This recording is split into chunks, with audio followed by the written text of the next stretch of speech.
we are now looking at chapter 2H, where we will be focusing on your box plots, which you have probably heard of back in year 10, but and some of you may have never heard it prior to that. So box plots. But before we actually go ahead and do that, I want us to quickly recap on how we get summaries of data using our calculators. Okay, so really quickly, I would love you to watch this. If you want to follow me along with it, feel free to do so, but I would like you to watch me do this so we know what we're doing. So on your calculator, whenever you want to make a new document or make a spreadsheet, we go to the home button, so press home. It should bring us to this menu. You go to new document. Okay, and this will open up a document here. Normally, it should open up a little menu, but this one didn't. So just press Control I, and then you go list and spreadsheet. So that's what you want to add, a list and spreadsheet. Now, whenever you use this, you have to make sure you label your columns. Don't put your name here because that's not going to work. You can name it whatever you like. Okay, you can call it Bob, for example, and that'll work. You can name it anything you want. Okay, so what I would like you to do is here, put the name down for month. So you're putting month down.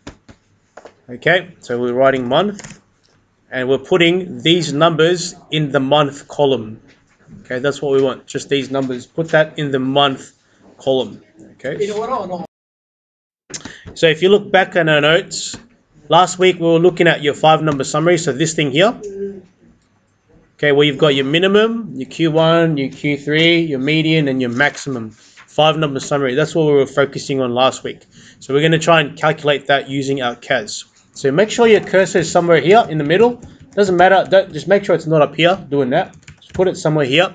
You're going to go menu, action, statistics. So menu, number 4, stat calculation, and then 1 variable stats. I'll repeat that again. Menu, statistics, stat calc, 1 variable. Now, a shortcut for this, if you are into shortcuts, you can actually just press menu, press the number 4, 1, and then 1. Okay, so you don't actually have to scroll through. Press menu 411. It'll bring you to that menu. Keep that as one list. And then here, remember, what was your variable? Well, we called it month, so just put month in. Okay, so make sure you have a variable in there. And then we go OK, and this will give us all the information we need about this data here. That top one is the average here. Top one is the mean, yes. That's the mean. Ignore these ones. This one you'll need to know, but only as a number that you'll list out. It's called the standard deviation. Okay, so that's the mean, standard deviation, and this is your 5-number summary here. So you have your minimum, your Q1, your median, Q3, maximum. Okay, right there. Nice and easy. Here is the number of numbers, so you can verify that you have 12 numbers there. And the good thing about this is it'll also, later on, when we put this in a box plot, it'll tell you your outliers. So, yes? The X with the dash, that's the mean. So this guy here, that's the mean. Okay, so remember that X with a dash on top is the mean. Okay, let's move on. So, now that we understand how to do that in the CAS, it's actually straightforward once more when you do it again later. It's one of the easiest things ever. So, how do we translate all that into a box plot? Okay, so if you understand how a box plot works, it actually involves the 5-number summary as well. And you can see that there is a minimum, there's a Q1, there's your median, there's your Q3, there's your max, there's your 5-number summary. So you actually need your 5-number summary to make your box plot. So it's really important that you understand how to derive a 5-number summary from a series of numbers. And just a few ways that you need to know how to read it. Okay, so if you can see here, it's obviously a graphical representation of your 5-number summary. Remember that. But also, the reason why it's called a box plot is because there's obviously a box in the middle. And the reason why that's important is because it focuses on the middle 50% of whatever the number is. So the middle, it's focusing on the middle. So that's where you find the average. We know that the line in the middle there is the median. Okay, so that's your median, that line there. The lines here, or the whiskers, extend out from the lower and upper ends of the box. So what they go up to is the minimum for the lower half, and then the maximum for the upper half. So that's how far the whiskers will go. Yes, Joseph, did you have a question? Why is the Q3 so close to the median? Why is the Q3 close to the median? Well, because this, okay, that's a good question. If you look at how this is distributed, you can actually see that a lot of your data, okay, the range for it is in here because it's so compacted together. So if I put this in a number line, let's say that's like 5, 10, 15, 20, 25, a lot of your data is in here, in the 15 to 25 area. So that means your median is like pretty close to somewhere this range. Okay, you can see here between 10 and 15, there's a little bit of data here, but it's also a bit spread out. Now, obviously, this isn't to scale, but we'll see a little bit more of why that makes sense when we draw more box plots later. But good question. That's just saying, obviously, that the median is close to whatever the Q3 is. Okay. And if I tried to represent this as a graphical histogram, it would actually look like this. Okay, why do you think it would look like that? What's at the peak here? The median. The median, yeah. So notice how the skew will look like that. So that's how the graph will look like as well. So you can see the median actually tells you where the highest bit of the graph is going to be as well. Okay, what else is there? That's really basically it. Box plots are good if you have a lot of data as well. So just think about that. All right, so we have this. We've made a 5-number summary of it. It's on our CAS, and we can see that it's here. Okay, we're going to make a box plot of it. Okay, so the data's already there. We just need to now make the box plot for it. When you make a box plot, so I want you guys to copy me as I go for this. When you make a box plot, so up to this page, you have to make sure that you use the appropriate number line. One of the biggest errors I've ever seen, okay, is people do this. Say, I can see that there's a number there. You've got 48. Oh, sorry. Yeah, this is what people do, 48, and do not copy this because this is an error. People do this, 48, 49.5, they go 57, they go 59, and then they go 67, and then they do this. Okay, so my box is here, yep, there's my median, and then there's my lines. That is incorrect. Do not draw your box plot like this, where your number line on the bottom does not make sense. It has to be consistent on the bottom in terms of your number line, okay? You don't just write your numbers down in the bottom like that. So a proper way of doing this is if you look at the data, okay, understand what numbers you have. My numbers range from 48 all the way to 67. So on my number line, logically, you'd want to go with numbers that covers those or at least includes a range of those. So if we're at 48, I might start at 45. And what number can I go up by each time? 5. Go up by 5, yeah, because it'll include everything and it's consistent. 50, 55, 60, 65, and it makes sense to go up to 70 because the maximum there is 67. You don't want to exclude that. So see how my number line now is consistent, okay? There's no random numbers. There's no like 45 and then like 46 and then it goes to 55. That doesn't make sense. Do not do that. In year 12, a lot of people do still do that, I believe. So don't do that. So have your number line. Next thing that you want to include is the name of this graph. So it's called monthly rainfall. So just name it. I might call it monthly rainfall. Believe it or not, okay, people will lose marks if you don't put your label in there. You have to label it. Label all your graphs. Okay, and now we can start putting our values in. Okay, so my minimum is 48. So 48, if I look at my graph, is probably somewhere around here. So I'll just start off with a dot. Next, I can put my Q1, which is 49.5. So here where you have Q1, median, and Q3, this is where you start drawing the vertical lines that go like this. Okay, so the first one is 49.5. That would be about here. So just before 50. Next one is 57. So 55 is there. 57 is probably about here. Then you have 59 for Q3. So you have 59, which is just before 60, over here. And then your maximum is 67. So that's probably about here somewhere. Now the next part is now you've got your 3 lines. You have to join them to make a box like that.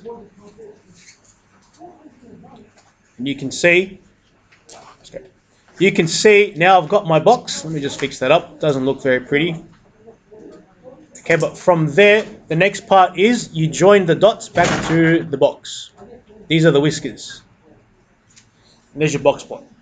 Also, one thing to make sure that you get maximum marks, I would actually also label the dots. So I know that this dot here is 48, so I know that's my minimum. You can just put an arrow there. Over here, you've got 49.5. So you actually know what you're looking at. That's 57. This here is 59. And that's 67. Just helps to actually see what your numbers are as well. Because sometimes someone might read it and say, oh, that's actually 49 or something like that. Okay? So make sure that you actually you're reading it properly. Just put the labels there. But there's your basic 5-number summary. Now, Joseph asked before, sir, why is it that the Q3, so this guy, the median,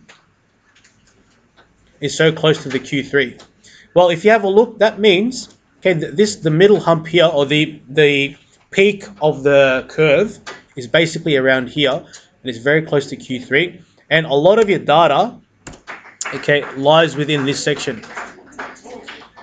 Another thing as well, with your box plots, I don't know if anybody has told you this, but you can actually split. Let me go back a bit here, and apologies to everybody. Let me go back a bit here. You can actually split this into 4 parts.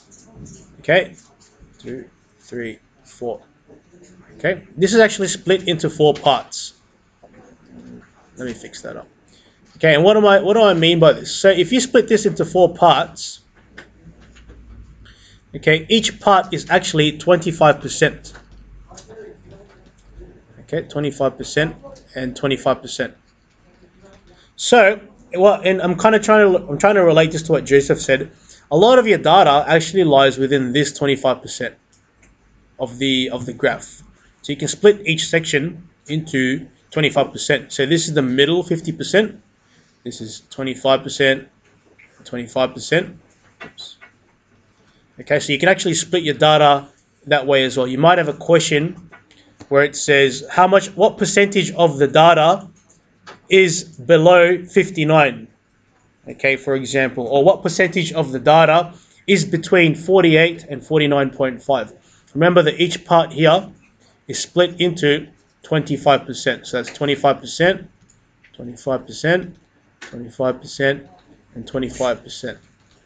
Okay, and we'll look more into how we actually can interpret that later on. But really quickly, if I ask you guys, what percentage of the data is above 59? Anyone want to say it? What? 25%. What percentage of the data is below 57? 50%. Okay, because if this is if each part is 25, 25, 25, this is 50% of your data. That's also 50% of your data. Remember, this is your median. It's right in the middle. Okay. If I ask you what percentage of your data is above 48?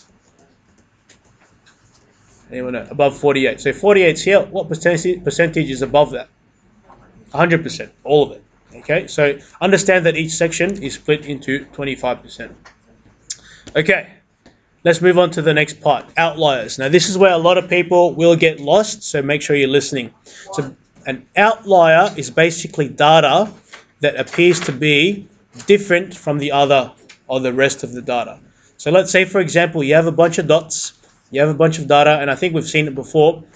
An outlier is a piece of data that doesn't actually belong with this. So let's say, for example, there was a magical 13th month. Okay, I'm going to add that. We'll call it month B. And on month B, the temperature or the rainfall was 100. That is obviously an outlier. Okay, it doesn't belong with the rest of the data that we see there. Okay, so an outlier is a number that doesn't quite fit or doesn't appear to be the same as the rest of the data. Okay, and we can represent that in a box plot. This is what they look like, little dots. Okay, these are outliers.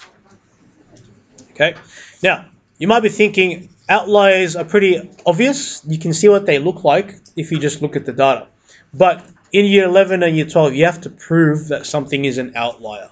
Okay, you can't just say it is an outlier. You have to prove it. And the way we prove it is using these 2 formulas. So if you are writing notes, make a note that these are the 2 formulas for the outliers.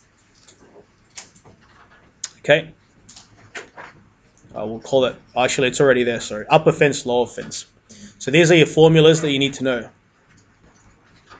So you can write formula to identify outlier. So both of them are formulas that will help you figure out whether or not something is an outlier or not. Because sometimes you might look at it and think, oh, that's not an outlier. But then when you calculate it, okay, it actually might be. Okay, and the way we prove an outlier is by creating a fence, or two fences in this case. So we have an upper fence and we have a lower fence. Think of an upper fence and lower fence as the limits. Anything beyond the upper and anything below the lower is going to be an outlier. Okay, anything above the upper fence is an outlier. Okay, and anything below it, so if you have a lower fence and anything around outside of that is going to be an outlier. How to get the fences? Yep, so we'll show you. We use these formulas. Okay, basically. Yep, really easy, really easy. So let's actually just calculate it. Let's use them. Just a note as well, when you have an outlier, the minimum and the maximum also kind of changes. Okay, shh. The minimum and the maximum changes. Notice how here, the minimum finishes here, maximum finishes there, but you also have data here which are outliers. Okay, so just watch out for that. The minimum and the maximum will change. Okay. So let's work it out. So here we have a lot of data. Okay, but what I would like us to do is we're going to work this out by hand, working out the 5-number summary by hand. So does anyone remember what's the 5 numbers that we need to know? Minimum, maximum, median, Do it in order. So minimum, Q1, median, all 3, and maximum. So we need to know these 5. Good thing this is already in order, so I don't have to put it in order. I won't get you guys to rewrite it, but let's figure out the 5-number summary for this. Really important. All right, let's start with the easiest one. What's my min? What's my max? 2 and 264. 2 and then 264. Okay, let's just make sure we know that. That's 2 and then 264. Okay, how do we find the position for my median? If there's 33 students, okay, 33 students, remember the formula? It's going to be n plus 1 divided by 2. This is just for position of median. 34 divided by 2. Okay, so 34. So you went 33 plus 1 divided by 2, which is 34 divided by 2, which is 17. So the 17th number is my median. So I'm going to go 1, 2, 3, 4, 5, 6, 7, 8, 9, 10, 11, 12, 13, 14, 15, 16, 17. So there's my median right there. Okay, so put your median as 71. Okay, now we're looking at the Q1 and Q3. Tricky part here is when you're looking at Q1 and Q3, you do not want to include the median in there. Okay, so if we just ignore the median for now, we're looking for the middle of this lower half. And then you're looking for the Q1. So what's the middle for this lower half of the numbers? So you've got, 1, 2, 3, 4, 5, 6, 7, 8, 9, 10, 11, 12, 13, 14, 15, 16. 16 plus 1, 17 divided by 2 is 8.5. So you're looking at the 8.5th number. 1, 2, 3, 4, 5, 6, 7, 8.5 right here. Okay, this is a bit confusing because it's not in a straight line. Okay, it will make more sense. But right here is where my Q1 will be. Well, so you 24 plus 27 divided by 2. Yep, so 24 plus 27 divided by 2. Anyone know? That is 50. Yep, 26.5. Yeah, 24 plus 27 is 51. 25.5. It's 25.5. Sorry, 25.5. So 25.5. So make that really obvious. So the Q1 is 25.5, and then the same one, because we have the same numbers on the bottom, it's the 8.5th number as well. So I have 1, 2, 3, 4, 5, 6, 7, 8. So here. Okay, I'm not too big brain for that, but 108 plus 111. 11. So 111 to 219.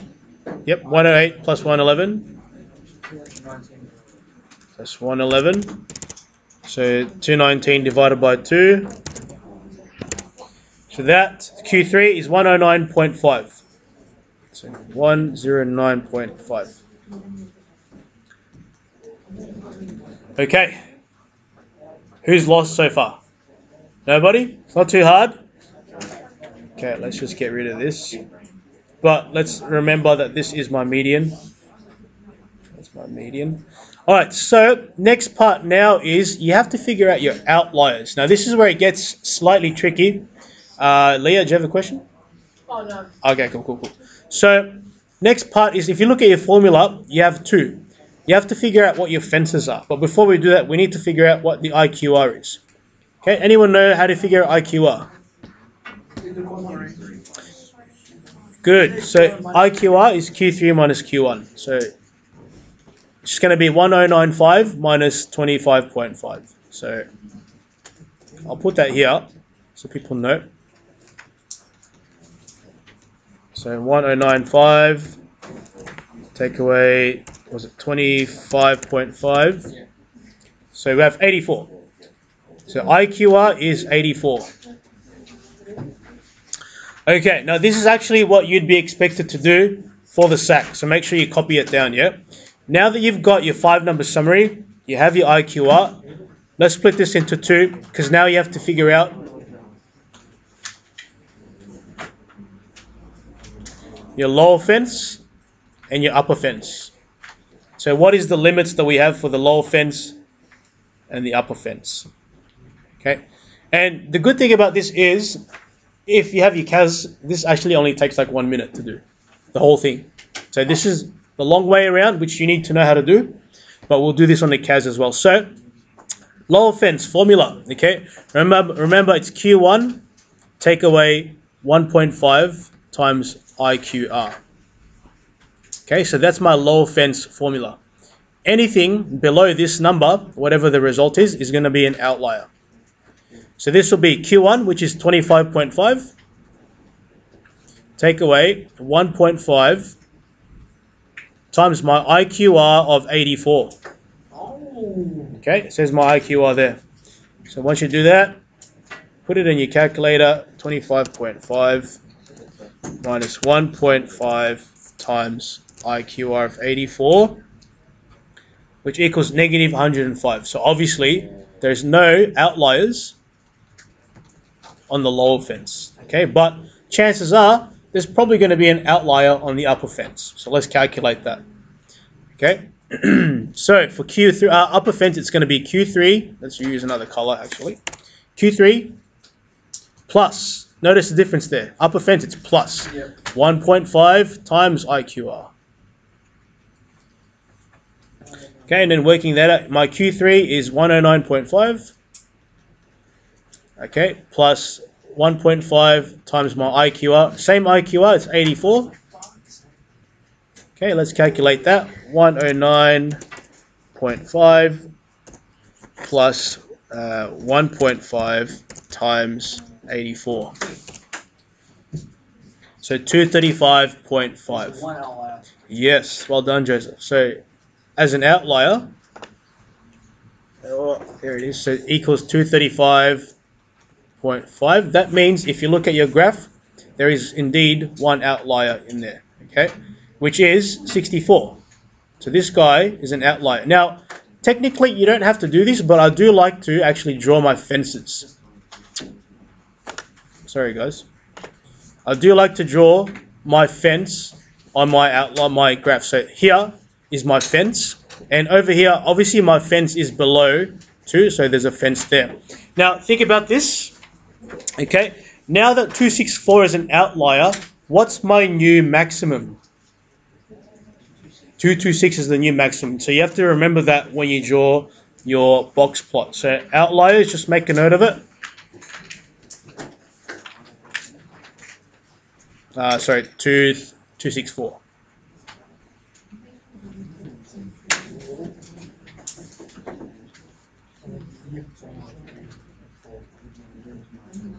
Okay.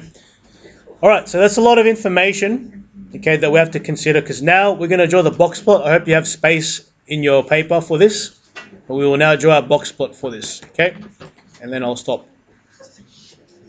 So for your box plot, remember, make sure your number line includes all of the numbers. Don't skip on any numbers. Don't do a dodgy and like just list the numbers incorrectly. So make sure you've done it properly. Because these numbers are quite high, I might go up by, let's go up by 20s.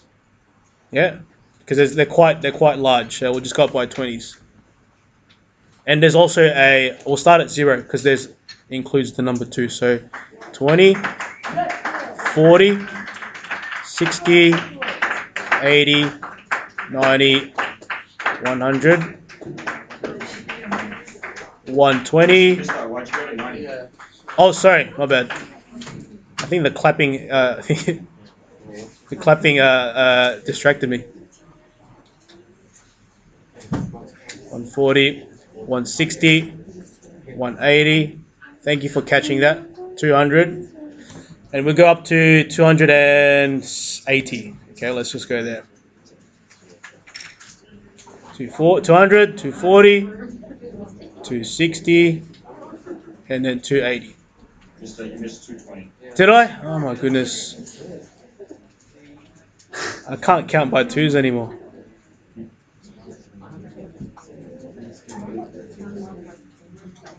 Thank you. 280. Okay. I don't like this number line. It's too big. Alright, so what's the next thing that we have to include in our number line? Title. Label it. So this is called hours. Just call it hours for each student, but hours is fine. Thank you, Elion. Well done. That's already a mark that you've gotten. Okay. Now we do our numbers, but just make a note. Remember the outlier. Okay. So my minimum is 2, so I might put that somewhere here. And my maximum, remember, your maximum is no longer 264 because that's an outlier. So what's the next maximum? 226. Okay, so the next highest number must be 226. So 226 is probably like somewhere here. That's 230, so 226 is like here. Okay. Next, we do our Q1, median, Q3. So Q1 is 25.5. So 25.5 might be somewhere around here.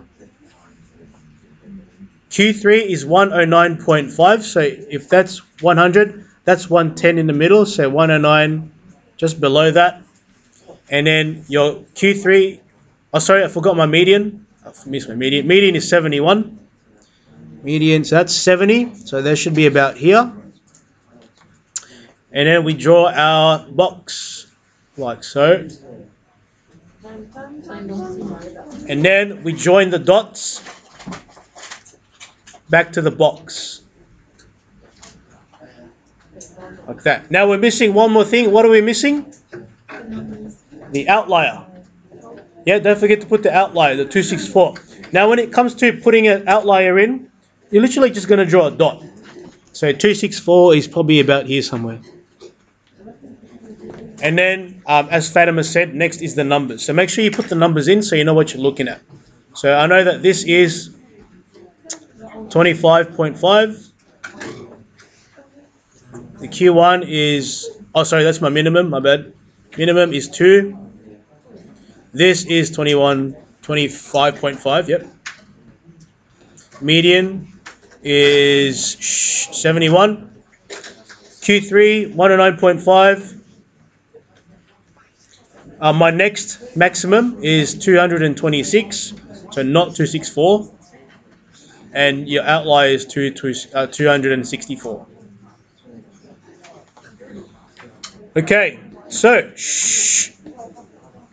that is basically, okay, if you ever have a question like this on your SAC, this is actually worth already like 5 or 6 marks, just this question alone. Okay, so you got to make sure you include every single part here. 5-number summary, IQR, do your lower and upper fence, outline what's your outliers, and then do your box plot. You must do it all. Okay. All right, last thing.